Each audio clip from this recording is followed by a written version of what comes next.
Ito naman ang isang dumadagundong na sumbong. Sumbong ito ng isang disturbed citizen na nirereklamo ang mga may-ari ng sasakyan na pagkalakas-lakas ng dagundong at bayo ng sounds at nakabukas pa ang mga bintana habang umaandar. Ugain natin ang sumbong na yan.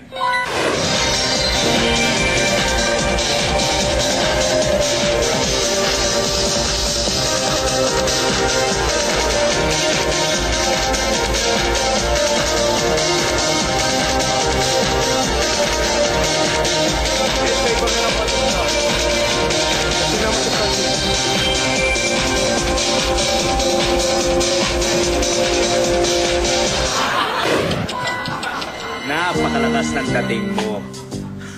Magpapatugtog ka ng napakalakas at bubuksan mo pa ang mga bintana mo para marinig na lahat na maganda ang setup ng iyong car stereo kahit hating gabi na.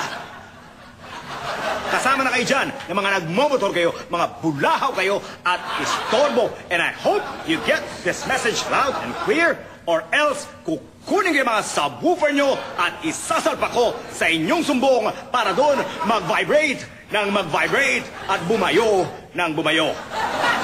I am therefore reminded of the sound of this quote that I heard from somewhere. What goes around, sends around. Pero mga kaibigan, hanggat may reklamador, hanggat may pakialamero, hanggat may sumbongero, ay titirahin ko kayo sa sumbong.